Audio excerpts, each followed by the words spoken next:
Hi, my name is Magenta with a J, and I'm doing something a little bit different today. You may have seen some of my videos that were makeup time lapses or tutorials or my Face Down Queen series with Georgia Flu. Um, but I wanted to figure out other ways to create interesting video content. So I got some suggestions to try kind of talking through my makeup process and maybe sharing little bits about myself along the way. So today I'm going to do my last Christmas look of the year, sort of a different take on the way that I do my Krampus number. And while I'm doing my makeup, I'm just going to talk a little bit about my history and how I got started in drag and what led there. So without further ado, I'm going to get started. So as I'm doing this first step of just gluing down brows and sideburns, I figure I kind of will go back in time a little bit because my whole life has really been about pursuing just about every creative idea that has come to mind since I was a little kid. For the most part, I would say that those pursuits have not been super successful, although some of them have been. I feel like the drag thing's going okay. And my full-time career is as a designer of websites and apps, so that is a creative pursuit that turned out to work for me. But you have to go back to like age 9 or 10. I started making a magazine called Jammin', because that's apparently what 10-year-olds name magazines, that was focused on my big love at the time, which was video games. So I remember going to my mom's work, using her computers there and printing stuff out, working really hard, cutting out pictures from other magazines to use in it. It was black and white, but I still put a lot of effort into it.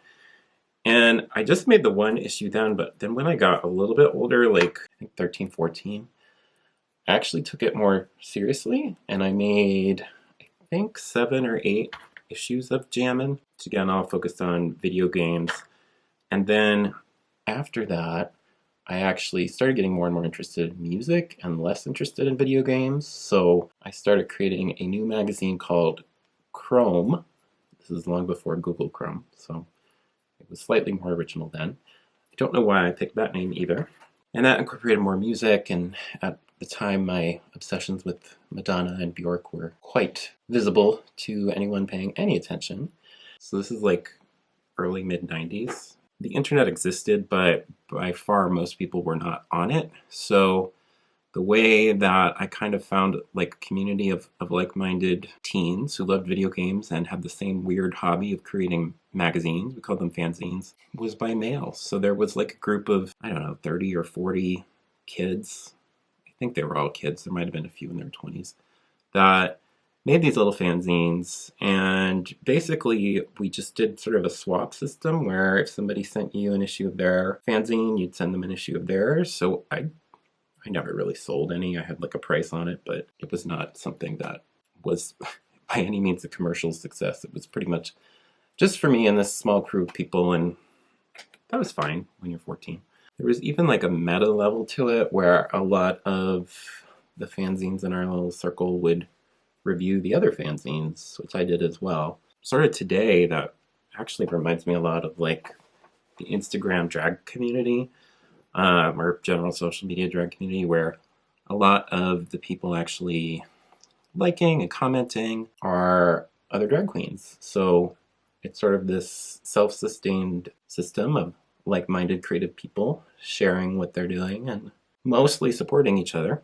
Some people like to tear down, and I will admit the Face Down Queens rates other performers, and perhaps not always positively, but we try to at least be constructive. That was sort of the first big creative thing that I really put a lot of effort into. I was hell-bent on creating shit from being a little kid. It was important to me. I don't know why that has been the thing that has defined me, but I've always just wanted to make stuff, and usually make stuff related to art. But the thing that replaced my interest in video games was music. I already started incorporating that in my little fanzine, but then the next kind of big creative endeavor was when I was 17. I grew up in Maine, and our largest newspaper is the Maine Sunday Telegram, and they held a contest. They didn't have any music critics, and they wanted to take sort of an interesting angle on it, so the arts editor at the time wanted teenagers to write music reviews and held an open contest to submit a sample review and see if you would be hired. And I was one of 8 kids that was selected. Left doing my own little publication that nobody read to actually writing for a publication that a lot of people read. That was really fun. We got paid $25 a review, so it wasn't exactly like making a lot of money, but it was a cool thing to do before I was old enough to have like a regular full-time job and still in school and all that. And it kind of kept me going with my interest in music. So the time when I was writing music reviews was when I started going to college. And at this point, I knew that I pretty much wanted to be an audio producer, a music producer. I loved music, but I was the kind of person who always looked at the liner notes to see who the different producers were.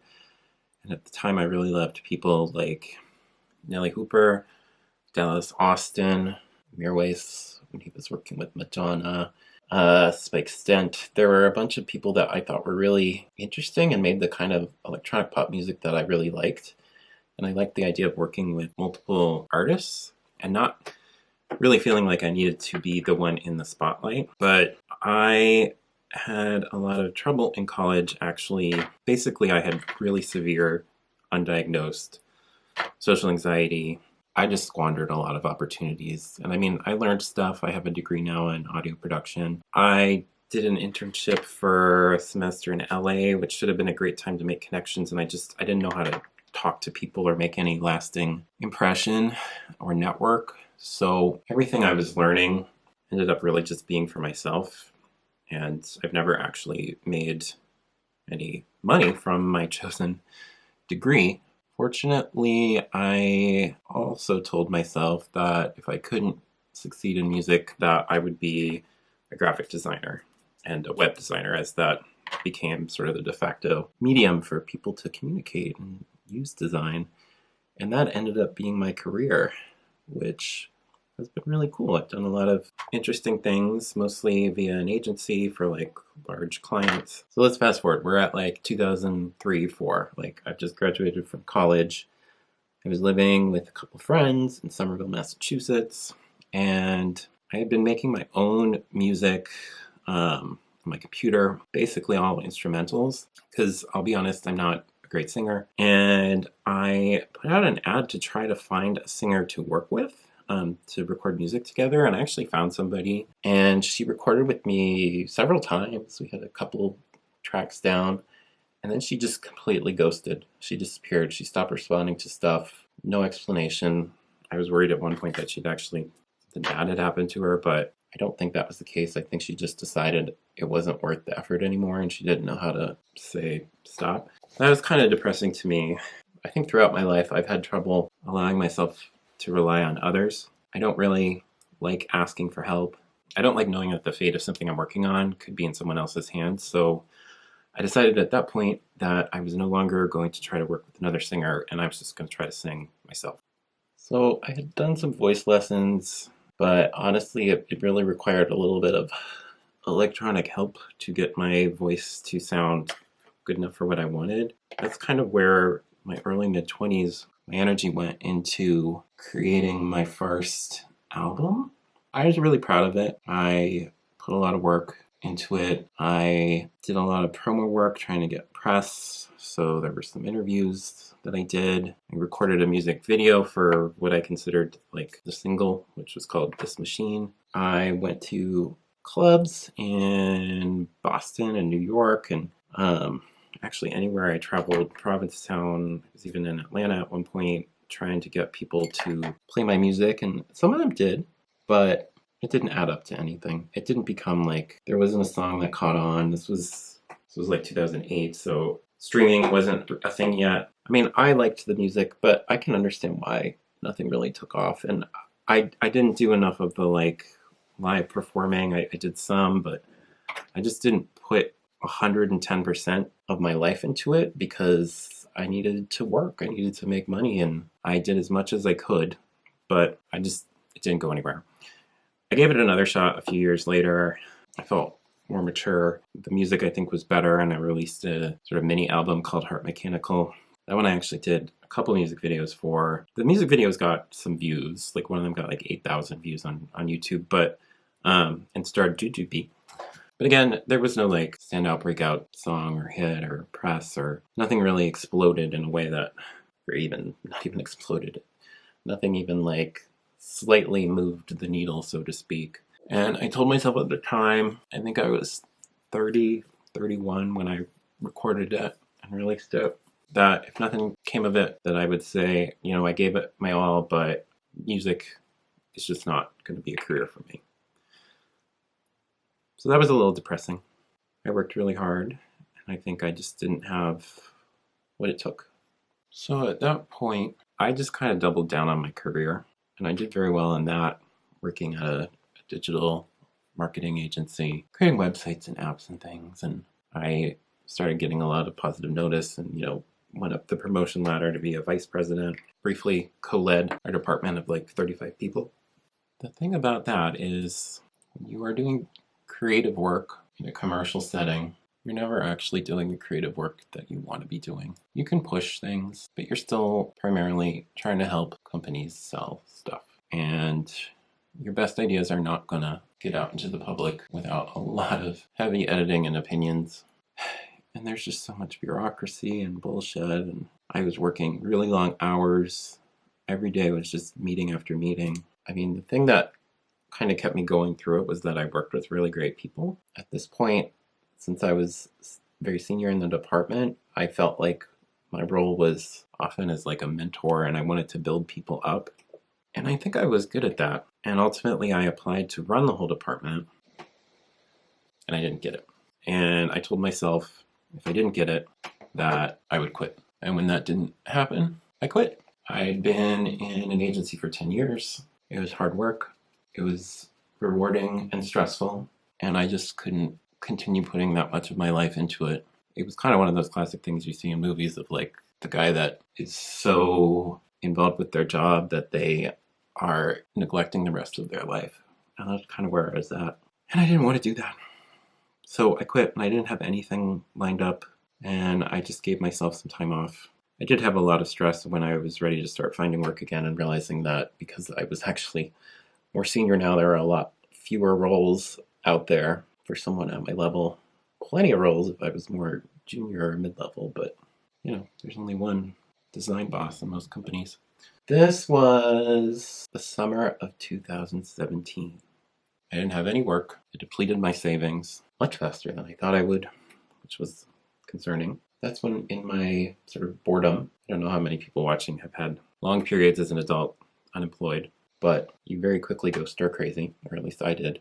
I needed to find things to do to keep me busy. I'd always loved Drag Race. Been watching it since season 1. And one of the things that I did that summer was rewatch, I think, pretty much every season. And I'm watching these episodes, seeing all the different creative, interesting people. And like, I dressed up for Halloween. I wouldn't even call it real drag because I was never trying very hard to come up with anything other than a clever concept. But I didn't have anything else to do. I didn't have to get up in the morning to go to a job. So I decided I wanted to find somewhere in Boston where I could go out and drag and try to perform and just give it a shot. And so August 2017, I tried, I think a couple, probably only twice, makeup tests at home. Trying to teach myself how to contour and block my eyebrows and all that shit. And I was terrible. I kind of knew that I was not good. I was not one of those drag queens that first time they get in paint, they're like, ooh, I am everything. I was more like, this is enough to get by. Actually, first I found a post on Reddit from Boston's own Champagne, who I did not know at the time. They did a really good job explaining how to get started in the Boston drag scene, talking about places you could go. And the big recommendation was All Star Mondays at Machine, because they have an open stage early show. You can get free pictures there. Basically, I'd been to Machine many times. I'd performed there as a boy, doing my music. I gave it a shot. I went out. Turned out to be competition night, which I did not know. I showed up not wanting to compete. I did not think I was good enough, but it was too late. I didn't know how to give them songs, so it was too late for me to be in the regular early open show. So Violencia, exclamation point, came up to me and said, why don't you just do the competition? which to me was hilarious, but I did it. I performed Impressive Instant by Madonna, and I just went out and flailed around like a maniac. And I think I gave off some kind of energy that was noticeable.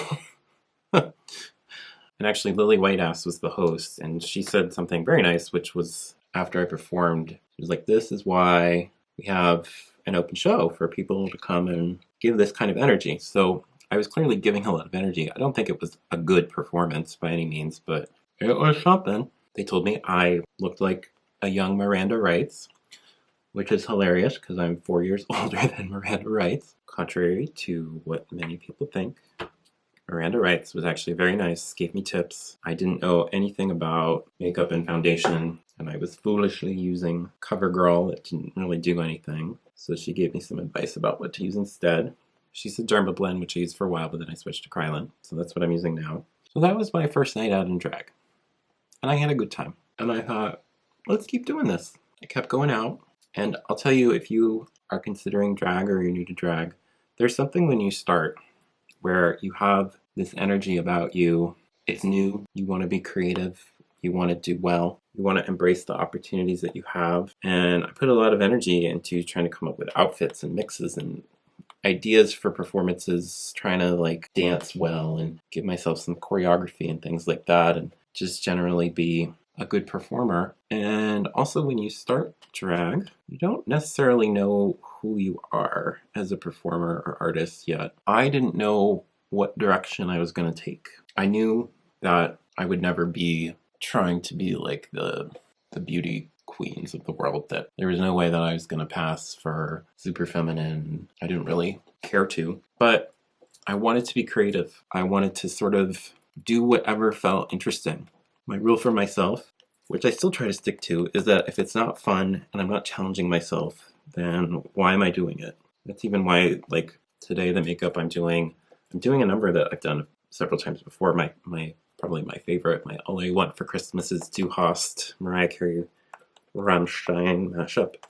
I have done the makeup for that a little bit different every time, and this time I'm aiming for something even more different. I don't know if I will succeed, but I gotta try. I gotta try to keep it fresh. One of the funnier pieces of trivia about when I started drag is that the first night that I went out at Machine, the first person who talked to me was a queen named Rihanna Woods, who immediately complimented me. She was very sweet. She said such nice things about how I looked, even though I knew I didn't look great. It really kind of helped set the stage for me to realize that, there's this sort of stereotype about drag queens being like mean and awful and bitchy, and that wasn't really true, and that a lot of them are extremely kind and supportive. I hesitate to give Rihanna any attention now because unfortunately she came out as a big Trump supporter and rebranded herself as Lady MAGA. There apparently is a niche where a right-wing, Disney-loving drag queen can find some level of niche success, but I'm really bummed because she was really nice to me and I can't support anything she does at this point. So I feel like I gave a fairly detailed history of my creative path that led me to drag, but I did all the good discussion during the most boring parts of makeup. So once I'd gone out a few times and started feeling like, yeah, I want to keep doing this, I like this, I like drag, that's when it became more about sort of exploring what was most interesting to me. I tried a lot of stuff, but I think the thing that I kept going back to was whenever I could do a look or a performance or whatever that was somewhat unexpected or subversive or sort of turned something on its head a little bit. And by no means am I doing that every single time, but I like hopefully delivering something to people that is not something they've seen many times before. Like I'm very aware of, I don't want to bore people. I thought incorrectly initially that I could learn to be a really strong dancer and that I could bring that to the stage because I always liked dancing at the club and all that. I was very foolish in that regard. I do not have the innate choreo capability. If you were to look back at a moment where it was like, yeah, you you're not doing this very well. It would be when I spent hours and hours and days working on the choreography from Janet Jackson's If video. And I worked really hard. I broke it down many times. I watched like a bunch of tutorials specifically about how to do that one dance. You know, the thing, whatever. And when I watched the video back, it's like, yep, that was not good. So I think that's sort of around when I realized that that was like, yeah, by all means, if you want to learn to dance, but don't rely on that as your performance strength, because it is not. Instead, what I found was that I feel very confident about using the stage and my performance to express an emotion. There were two songs in particular that helped me see that. One was, they're both by Röyksopp actually. The first was I Had This Thing by Röyksopp featuring Jamie Irrepressible. It's a very electronic song, and you probably could do a dance number to it, but it's also extremely expressive, and I feel something when I listen to it and when I perform that. And then I also did a version of Monument by Röyksopp and Robin, where I created, I guess you could call it a mashup of the original album version, and then there was also a Röyksopp Thai version, TIE. I mixed them together to about a 4-minute thing. It starts with the slower part, builds to the more pop-oriented version. I performed that. I felt like it was doing something. It was making a connection for me in my head. And I feel like when you make that connection as a performer with yourself, the audience can feel it. That's when I kind of felt like, oh, my direction is not to stun people with like a jump split or something. My direction is to communicate a feeling. And I feel like I can do that. So as I got more and more into drag, started kind of feeling my way around what types of performances I wanted to do. I also thought a lot about the kind of looks that I wanted to do. And I think the very first time I really felt like, ooh, this is a good look, was when I did a sort of like a sea wench kind of thing almost. It was not trying to look human really, but sort of human adjacent, if that makes any sense. I loved trying something that was really challenging me to create something brand new. Like there wasn't a clear reference point where I was like, I'm going to do a look that looks like this, or I'm going to try to look like a woman. And then shortly after that, I had sort of an androgynous look where I did one of my own songs called Broken, where I wasn't even wearing a wig. I kind of had my hair up into a mohawk. And that's when I got more excited about the idea of drag as just sort of abolishing gender as opposed to like swapping your gender.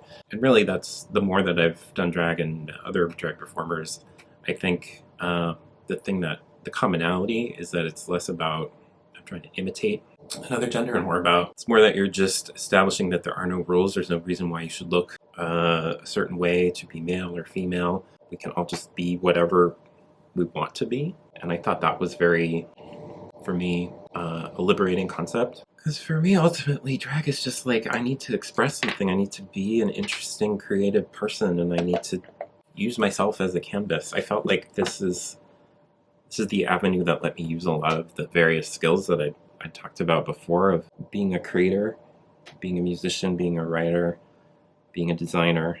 Drag brings in so many different elements. I mean, you're literally drawing on your face every time. There's a lot that drag can let you do. And I think a big thing for me as well is, you know, I have social anxiety. It's treated. I can go out, have fun, interact with the world. A lot of people might even think I'm extroverted. Ultimately, I have issues with vulnerability. I don't want to share too much. That's why this video is actually a little bit stressful to put out there, because when you put yourself out there, you can be judged. You will be judged. It is hard to cope with that sometimes.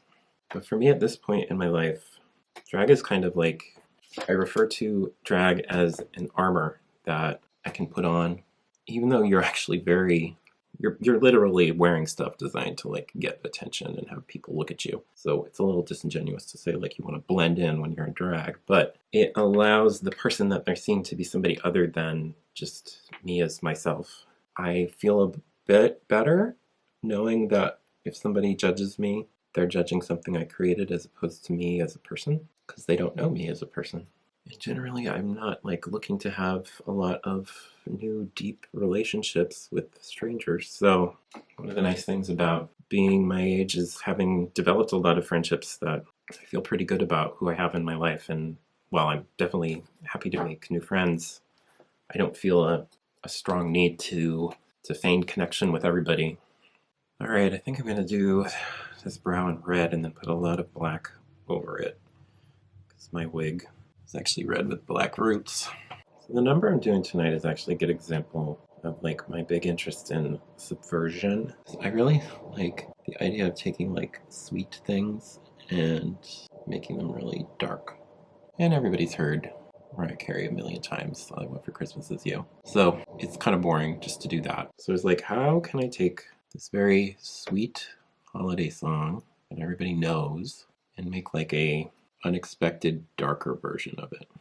And I'm going to chalk this up to just one of those weird things that brains sometimes do, is I thought of sort of the darkest song I could think of, which was Du Hast by Rammstein, sort of industrial song from actually around the same time as All I Want for Christmas Is You in the mid-90s. It's like, can I juxtapose these two things in a way that they're still recognizably themselves, but joined together in a way that is unexpected? And I found the happiest accident in my drag career of making mixes, which is that Rammstein's Du Hast is in the minor equivalent of the major key that Mariah Carey's All I Want for Christmas Is You is in. So if you don't know anything about music theory, C major's equivalent minor key is A minor, and they have all the same notes with one exception, usually, when you make it a harmonic minor, because you raise the seventh.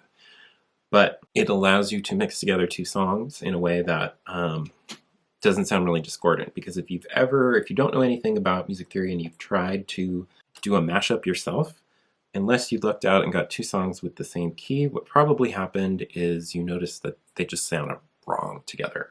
So once I realized that those two songs were so close in key, I was like, maybe this can work. And because there is just that one note that's different, kind of worked in its favor that there would be one note in the song that was discordant. It kind of contributed to Mariah going from sounding celebratory to perhaps trapped in a dungeon. So I felt like the best way to make that song work was to start it off as the album version and just have all the expectations tied with that in the audience. So probably if they don't know me and they can't tell by how I'm dressed, they might be like, great, another queen performing All I Want for Christmas Is You. This is boring. Which normally you don't want the audience to think you're boring, but I want them to sort of get comfortable in feeling like they know what's happening. And then you start to hear the sounds of Du Hast leaking in, and that first U becomes Du. So once it switches over, the audience is still kind of confused, but they at least know that this is not what they expected initially, and they're along for a weird ride. But then you get to the chorus, and it's Mariah, filtered through a guitar amplifier to sound almost like she's trapped and fighting for freedom. And because I never actually get to the word you, all you hear is All I Want for Christmas Is, and then it keeps going back to Du Hast. So there's sort of a lack of resolution. That carries through until the very, very end of the song, when I finally let you hear the last bit of the chorus of All I Want for Christmas Is You with one melismatic Mariah note to cap it all off.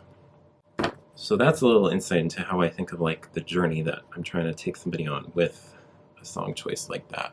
So at this point, I feel like I'm running out of stories for tonight. So I'm going to switch over to listening to some music to get me in the mood to finish up this look. And I will check back in with you when it is complete. Alright, so I'm not gonna lie, I'm pretty happy with how this look came out.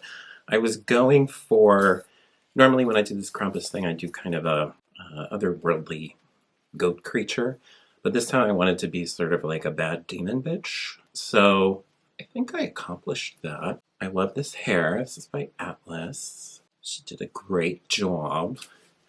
But I feel like you can kind of see what I mean by wanting to be a little bit subversive. So I love feeling a bit like a warrior fighter type creature. So this is a pretty cool look. I dig it. Oh, I forgot lashes. Holy moly, I got them on. I almost forgot to add a little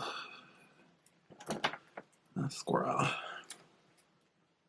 Here I am, your Christmas witch bish. Your femme Krampus warrior. So I am off now to Candy Bar, to the Butterfinger Lounge, to do all I want for Christmas is do Hast. Thank you for watching. Let me know what you think. I've got lots of other videos, but a lot less of me just talking about stuff. So this was kind of new for me. So I'm really curious to hear what you have to say. Would you like more videos like this? Any feedback, as long as it's constructive, would be awesome. Thank you.